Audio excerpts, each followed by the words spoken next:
Welcome my dear students, my name is Himashish Paul और आज आप लोग सीखोगे जर्नल एंट्रीज। ठीक है, तो प्रीवियस क्लास में हमने क्या सीखा था? हमने सीखा था क्लासिफाई करना अकाउंट्स को, कि कैसे हम जानेंगे कौन सा है रियल अकाउंट, कौन सा है पर्सनल अकाउंट एंड कौन सा है नॉमिनल अकाउंट। उसके बाद हमने गोल्डन रूल्स ऑफ अकाउंटिंग सीखा था कि पर्सनल अकाउंट के लिए क्या रूल है, रियल अकाउंट के लिए क्या रूल है और नॉमिनल अकाउंट के लिए क्या रूल है। तो इस वीडियो को आप लोग एंड तक देखना, क्योंकि एंड ऑफ द वीडियो में मैंने क्वेश्चंस दिया है। तो अगर आप एंड तक नहीं देखोगे तो क्वेश्चंस भी नहीं मिलेगा और आप लोग समझोगे भी नहीं और कर भी नहीं पाओगे। ठीक है, तो चलिए शुरू करते हैं। तो जर्नल होता क्या है? What is journal actually? Business में जो जो ट्रांजेक्शन्स होता है ना, उसको हमको रिकॉर्ड करना पड़ता है। कुछ भी ट्रांजेक्शन्स अगर हुआ तो हमको रिकॉर्ड करना पड़ता है। कौन सा transaction? Economic transactions, the transactions in which money is related. ठीक है, अगर नॉन इकोनॉमिक इवेंट्स हुआ, नॉन इकोनॉमिक ट्रांजेक्शन हुआ तो हम उसको रिकॉर्ड नहीं करते। ठीक है, सपोज मेरा एक दोस्त आया दुकान में और उसके साथ मैंने गॉसिप किया, तो मैंने नहीं उसको रिकॉर्ड नहीं करूँगा। जो भी इकोनॉमिक ट्रांजैक्शन होगा उसको ही मैं रिकॉर्ड करूँगा। तो जर्नल में क्या होता है? Journal is actually A books of original entry. ठीक है, यहाँ में हम रिकॉर्डिंग करना स्टार्ट करते हैं। तो रिकॉर्डिंग हम करेंगे कहाँ से? दुकान में जो भी ट्रांजैक्शन होगा वो तो हम मेमो, वाउचर वो यहाँ पर रिकॉर्ड करके रखते हैं ना, लिख के रखते हैं।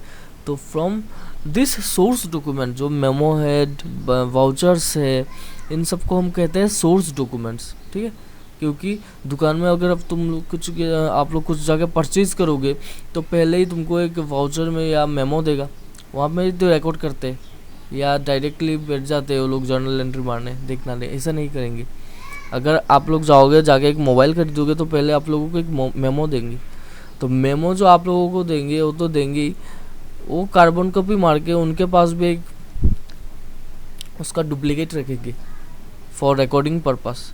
तो this is a source document and from this source document they prepare journal entries. ठीक है, सोर्स डॉक्यूमेंट से ही जर्नल में पोस्ट किया जाता है। समझ में आया? सो जर्नल को actually the books of original entry कहा जाता है, क्योंकि यहाँ से ही सब कुछ स्टार्ट होता है। तो कैसे हम रिकॉर्ड करते हैं? हम रिकॉर्ड करते हैं क्रोनोलॉजिकल ऑर्डर में। ठीक है, क्रोनोलॉजिकल ऑर्डर में हम रिकॉर्ड करते हैं। दैट मीन्स डेट वाइज जनवरी 1 का पहले बिठाएंगे। अभी मेमो तो हमारे पास बहुत सारा होगा, वाउचर्स भी बहुत सारा होगा। इसका मतलब ये नहीं है कि रैंडमली मार दे, जनवरी 20 का बिठा देंगे फर्स्ट में जनवरी, उसके बाद जनवरी 1, उसके बाद जनवरी 15, ऐसा नहीं होगा। ठीक है, हम क्रोनोलॉजिकल ऑर्डर में करेंगे कि जनवरी 1 का पहले हम बिठाएंगे, उसके बाद जनवरी 2, जनवरी 3, ऐसे क्रोनोलॉजिकल ऑर्डर में चलेगा।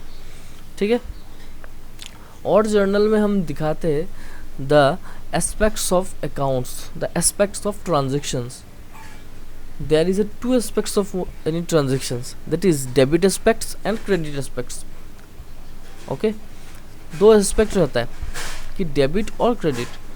हर ट्रांजैक्शन में मैंने बोला था कि दो अकाउंट आपको मिलेगा ही। ठीक है, तो एक को हम करते हैं डेबिट और एक को करते हैं क्रेडिट। तो ये सब सीखेंगे उसके बाद। देखो, ये देखो फॉर्मेट है जर्नल का। तो फॉर्मेट हम कैसे बनाएंगे? पहले लिखेंगे डेट। ठीक है, डेट में हम क्या बिठाएंगे? डेट बिठाएंगे कि कब हुआ था ये ट्रांजैक्शंस। उसके बाद पार्टिकुलर्स में हम बिठाएंगे कि ट्रांजैक्शन में कौन सा अकाउंट इन्वॉल्व है, ये दो अकाउंट का नाम लिखेंगे। और according to the golden rule उसको हम डेबिट क्रेडिट करेंगे। और नीचे ब्रैकेट में देके जो हम being cash paid to Madhav मैंने लिखा, इसको कहा जाता है नरेशन। ठीक है, that means in a summarized and simple form हम उसको लिखते हैं कि ट्रांजैक्शन हुआ क्या है। ठीक है, और उसके बाद डेबिट में डेबिट के अमाउंट, क्रेडिट में क्रेडिट के अमाउंट लिखते हैं। ठीक है, अभी देखिए मैं ऐसे ही एग्जांपल देता हूँ कि on 1/1/2019 Anil started business with 10,000। अभी देखिए, अगर कोई बिजनेस स्टार्ट करता है तो उसमें पैसा इन्वेस्ट करता है, that means Anil is the owner of the business. अभी एक बात याद रखिए कि whenever any money invested by owner, this amount is known as capital.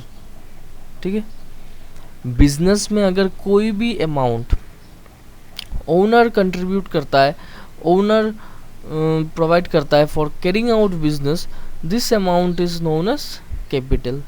ठीक है, और जब भी आप लोग जर्नल करने बैठोगे तब अनिल के पॉइंट ऑफ व्यू से नहीं सोचोगे आप लोग, आपको सोचना है बिजनेस के पॉइंट ऑफ व्यू से, क्योंकि business and Anil are both separate entity, दोनों सेपरेट है पूरा।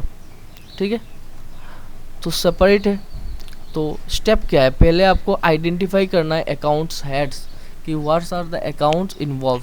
तो कोई भी अमाउंट इन्वेस्टेड बाय ओनर, इसको हम कहते हैं कैपिटल। तो Anil started business with ₹10,000, that means that 10,000 is what, capital.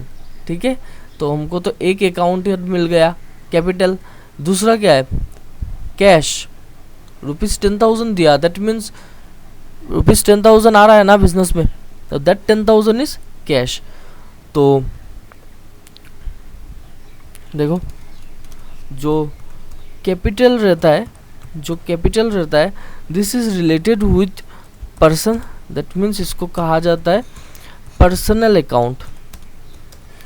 Personal account, Anil, सोचो अनिल ना दे के पैसा और कोई दे रहा है, सपोज रोहित दे रहा है पैसा, and he is not a owner of business, तब क्या होगा, तब कैपिटल नहीं लिखेंगे हम, तब हम उस पर्सन का नाम लिखेंगे। ठीक है, since Anil is an owner of business, तो उसका हम नाम लिख रहे हैं, उसका मीन्स नाम ना लिख के हम कैपिटल लिख रहे हैं, क्योंकि ओनर जो मनी प्रोवाइड करता है बिजनेस के लिए उसको कहा जाता है कैपिटल। ठीक है, तो कैपिटल क्या होगा, पर्सनल अकाउंट। और क्या आ रहा है बिजनेस में, और क्या इन्वॉल्व है, कैश। तो कैश क्या होता है, रियल अकाउंट। ठीक है, कैश क्या होता है, रियल अकाउंट। तो हमने आइडेंटिफाई कर लिया कि इस ट्रांजैक्शन में क्या क्या है, कैपिटल है और कैश है। ठीक है, अभी बात बताओ, कैपिटल का गोल्डन रूल क्या था। कैपिटल का गोल्डन रूल्स था कि debit the receiver, credit the giver. अभी बताओ, जो कैपिटल है, जो अनिल है, ही इज ए रिसीवर और गिवर। गिवर बिजनेस को पैसा दे रहा है, दैट मीन्स कैपिटल क्या होगा, debit the receiver, credit the giver. Anil is giver, तो कैपिटल क्या हो जाएगा, क्रेडिट। समझ में आया, कैपिटल को हम क्या कर देंगे, credit. Cash is a real account था, debit what comes in, credit what goes out. Capital provide कर रहा है बिजनेस को अनिल, तो कैपिटल प्रोवाइड करने से कैश आएगा बिजनेस में, तो cash what comes in, cash क्या हो रहा है, कम्स इन, मीन्स कैश आ रहा है बिजनेस में। अगर कोई भी चीज़ बिजनेस में आता है तो रियल अकाउंट का रूल क्या था, debit what comes in, credit what goes out. मतलब कुछ भी अगर बिजनेस में आता है तो उसको कर दो डेबिट, कुछ भी बिजनेस से जा रहा है तो उसको कर दो क्रेडिट। कैश बिजनेस में आ रहा है तो उसको कर दिया हमने डेबिट। तो देखो लिख लिया, कैश डेबिट, कैपिटल क्रेडिट। क्यों हुआ क्रेडिट, क्योंकि अनिल प्रोवाइड कर रहा है, Anil is a giver.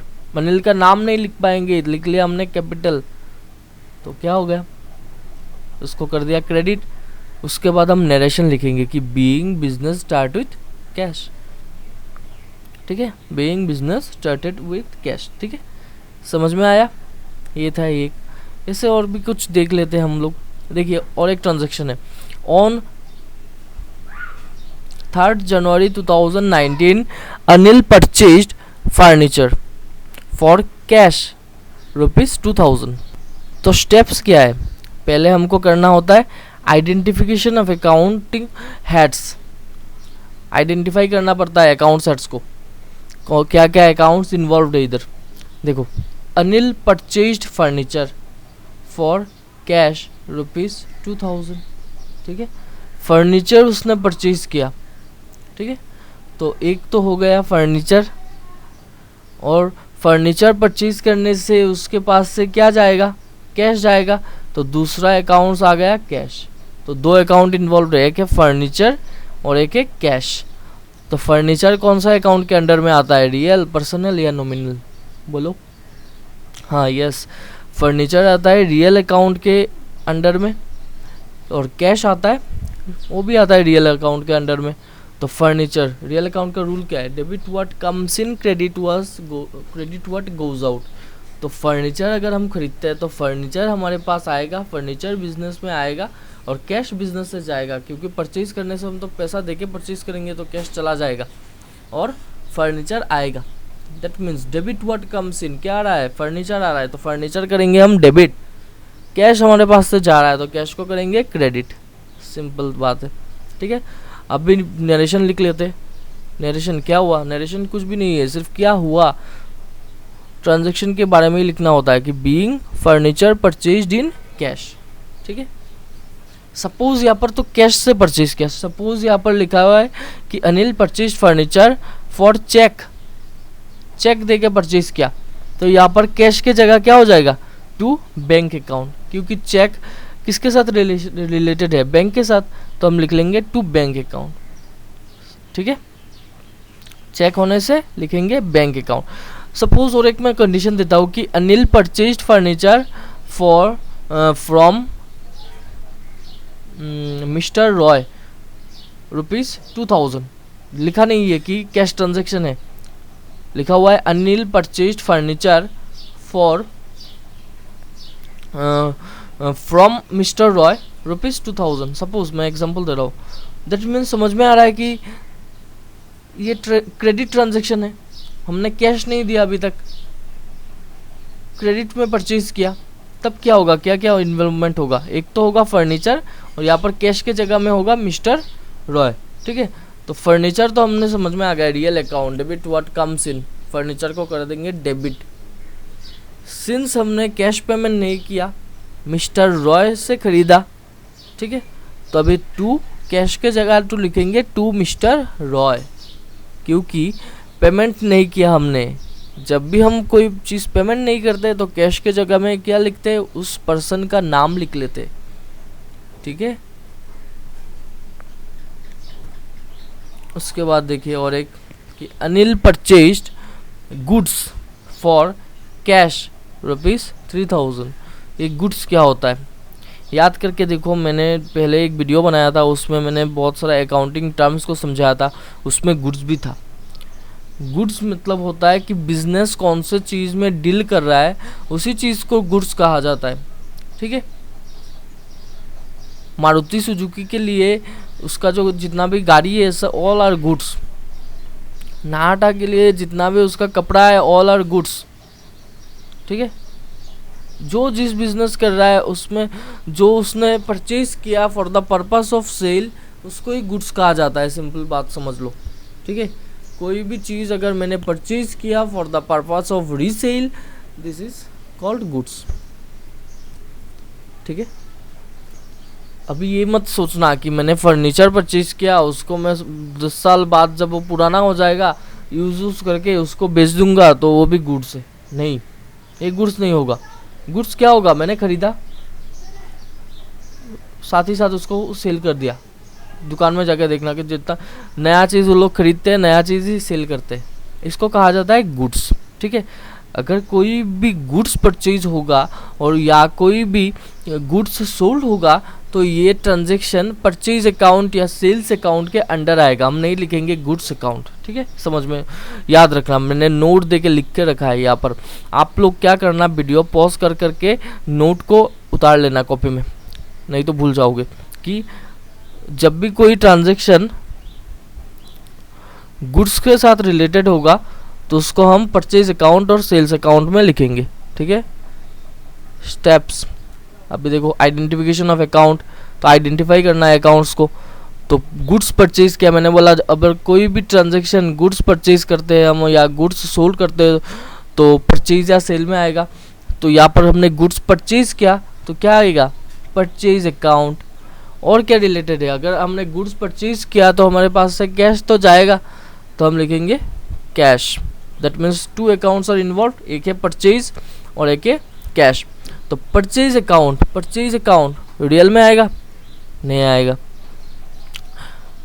Personal में आएगा, नहीं आएगा। तो परचेज अकाउंट क्या है, परचेज इज अवर एक्सपेंसेस, तो ये आएगा नॉमिनल अकाउंट में। कैश क्या होगा, रियल अकाउंट। पहले नॉमिनल अकाउंट का रूल जान लेते हैं। नॉमिनल अकाउंट का रूल क्या है, नॉमिनल अकाउंट का रूल है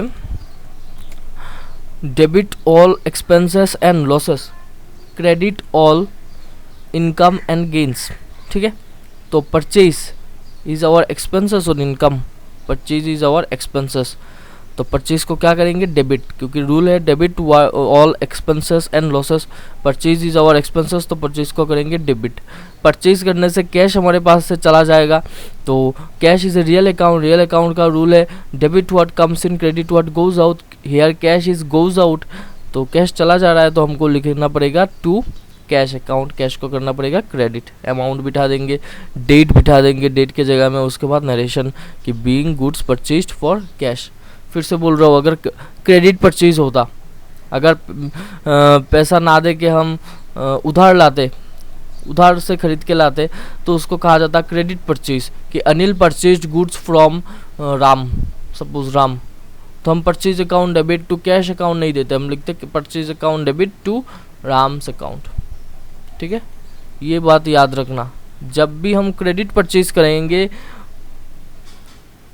दैट मीन्स उधार में खरीद के लाएंगे, तो उसको उसमें कैश नहीं लिखेंगे, क्योंकि कैश तब लिखेंगे जब कैश का ट्रांजैक्शन होगा। उधार खरीदने से तो कैश का ट्रांजैक्शन ही नहीं होगा ना। क्रेडिट परचेज में कैश तो हमारे पास आएगा भी नहीं, जाएगा भी नहीं, तो हमको क्या लिखना पड़ेगा, कैश के जगह में उस पर्सन का नाम लिखना पड़ेगा जिससे हमने उधार लाया। ठीक है, देखो फिर से, sold goods on credit to Mukesh ₹7,000।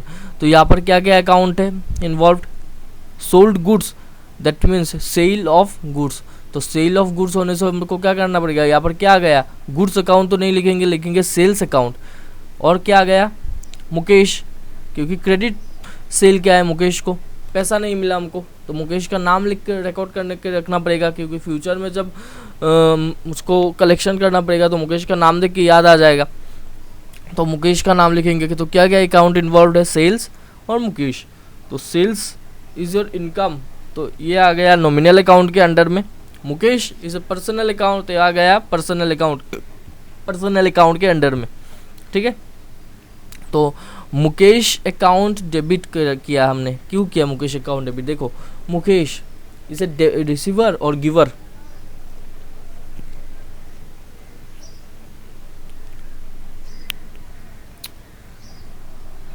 पहले हम सेल्स से स्टार्ट करते हैं। ठीक है, सेल्स क्या हुआ, sales is an income of an organisation, sales income है। तो नॉमिनल अकाउंट का रूल क्या है, नॉमिनल अकाउंट्स का रूल है कि debit all expenses and losses, credit all incomes and gains. Sales is an income, तो सेल्स को हमको क्या करना पड़ेगा, क्रेडिट, तो टू सेल्स लिख लिया, दैट मीन्स उसको क्रेडिट कर दिया। मुकेश ने हमसे सामान खरीद के लेके गया उधार में, तो मुकेश हमको पैसा देगा, that means Mukesh is a giver, तो debit the giver, credit the receiver. Sorry यहाँ पर थोड़ा मैंने गलत बोल दिया कि मुकेश ने हमसे सामान खरीद के लेके गया। ठीक है, तो मुकेश ने क्या किया, मुकेश ने रिसीव किया, गुड्स रिसीव किया, तो debit the receiver, credit the giver के कॉन्सेप्ट में मुकेश को तो कुछ मिला ना, मुकेश ने रिसीव किया, तो दैट्स वाई मुकेश को हमने कर दिया डेबिट टू सेल्स अकाउंट। समझ में आया। अगर ये कैश सेल्स होता तो हम लिखते यहाँ पर cash account debit to sales account. Since it is an credit sale, तो इसके लिए हमने लिखा Mukesh account debit to sales account. एक प्रॉब्लम हो जाता है कि लैपटॉप के सामने बैठ के पढ़ाने में क्या होता है, कोई भी स्टूडेंट नहीं रहता सामने और 100% नहीं निकलता, ठीक है। जो एक रहता है ना टीचिंग 100% दे के पढ़ाना होता है ना, वो नहीं होता, क्योंकि वन वे कम्युनिकेशन हो रहा है। मुझे नहीं पता कि सामने कौन बैठा है, कौन सुन रहा है, कब सुन रहा है, तो that is like an one way process. तो ठीक है, चलाते हैं हम। तो देखिए, ये है आपका आज का होम टास्क, ठीक है, ये है आपका होम टास्क। आपको जर्नल एंट्री बनाना है, फॉर्मेट बनाना है, बना के यहाँ पर मैंने 6 ट्रांजेक्शन्स दिया है, 6 ट्रांजेक्शन्स को आपको जर्नल में करना है, ठीक है। और करने के बाद आप लोग मुझसे चेक करवाओगे, ठीक है। Thank you. आज का क्लास यहाँ पर ख़त्म होता है। नेक्स्ट क्लास में अगर आप लोग किसी को जानना है कि सर क्या क्या स्कोप है कॉमर्स पर, के हम क्या क्या बन सकते हैं, तो नेक्स्ट क्लास में मैं उसके ऊपर डिस्कशन करूँगा। और नेक्स्ट क्लास में मैं ये जर्नल एंट्री का भी डिस्कशन करूँगा, चेक करूँगा कि किसने क्या क्या गलत हुआ क्या। नेक्स्ट वीडियो में मैं आप लोगों को इसके ऊपर लेक्चर दूंगा, ठीक है। तो थैंक यू।